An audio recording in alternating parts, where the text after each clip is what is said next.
Hi everyone, welcome back to our channel. இன்றைக்கி பார்த்தீங்கன்னா Sunday அதுமா சரி பிரியாணி சாப்பிட்டு வருமா அப்படின்னு சொல்லி மாயாண்டி விலாஸில் வந்து 1 கிலோ தொக்கு பிரியாணி தான் வாங்கியிருக்கோம். வாங்க அதில் என்னெல்லாம் கொடுத்துருக்காங்கன்னு சொல்லி பார்க்கலாம்.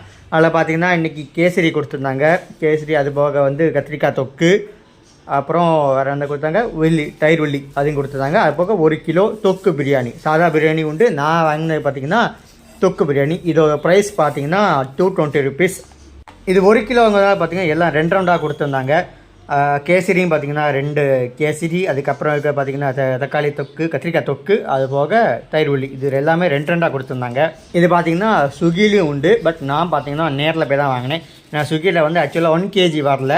நார்மலாக ஒரு பிரியாணி அந்த ரேஞ்சு தான் வந்துட்டு இருந்துச்சு. தான் 1 kg வாங்கினேன். நானும் அவ்வளோ ஷேர் பண்ணி சாப்பிட்றலாம், அதனால தான் 1 kg பிரியாணி வாங்கினேன்.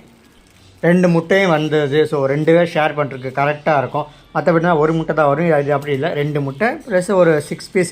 ரொம்ப பெரிய பீஸ் இல்லை, சின்ன பீஸ் ஒரு 6 பீஸ் இருந்துச்சு.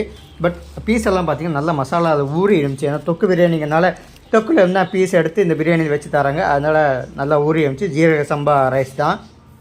டேஸ்ட் வைஸ் பார்த்திங்கன்னா எனக்கு நார்மல் பிரியாணியோட இந்த தொக்கு பிரியாணி தான் நல்லா பிடிக்கும். அங்கே பார்த்திங்கன்னா டைனிங் கிடையாது, டேக் அவே மட்டும்தான். ஸோ நம்ம வாங்கிட்டு வந்து வீட்டில் வச்சு தான் சாப்பிட வேண்டியிருக்கும். டைனிங் அவங்க வைக்கலை. ஷாப் லொக்கேஷன் பார்த்திங்கன்னா செட்டி ரோட்லேருந்து பீச் ரோட் போகிற வழியில் கோபால் ரோடு வரும். அதாவது பார்த்திங்கன்னா நம்ம ஹிந்து காலேஜ் போகிறதுக்கு ரோடு வந்து சின்ன ஷார்ட்கட் ரோடு ஒன்று இருக்கும். அது வந்து ஸ்ட்ரெயிட்டாக ஹிந்து காலேஜ் ஸ்ட்ரெயிட்டாக போயிடும். ஸோ அந்த ரோட்டில் தான் இந்த மாயாண்டி விலாஸ் இருக்குது. அவங்க வீடு தான் ஆக்சுவலாக வீட்டுக்கு முன்னாடி ஷெட்டு போட்டு பண்ணுறாங்க. எனக்கு மற்ற இடங்களை கம்பேர் பண்ணும்போது டேஸ்ட் இங்கே தான் நல்லா பிடிக்கும். ஈவன் குவான்டிட்டியுமே பார்த்திங்கன்னா 220 rupeesக்கு நிறையவே இருக்குது.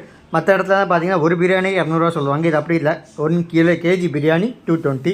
டேஸ்ட் வைஸ் பார்த்திங்கன்னா எனக்கு நல்லா பிடிச்சிருந்து. பீஸும் பார்த்திங்கன்னா தெரியும், பெரிய பீஸு. ஆக்சுவலாக கிட்ட 4-6 பீஸ் இருந்துச்சு. 2 முட்டை, 2 தயிர் உள்ளி, பிரெட்டர் எல்லாம் கேசரி எல்லாம் வச்சுருந்தாங்க. டேஸ்ட் வைஸ் எனக்கு நல்லாவே பிடிச்சிருந்து. என் ரியாக்ஷன் வச்சே தெரியும் உங்களுக்கு எனக்கு எப்படி பிடிச்சிருந்துன்னு சொல்லி. எனக்கு நல்லாவே பிடிச்சிருந்து. இந்த மாதிரி இன்ட்ரெஸ்டிங் வீடியோவுக்கு நம்ம சேனலை சப்ஸ்கிரைப் பண்ணுங்கள்.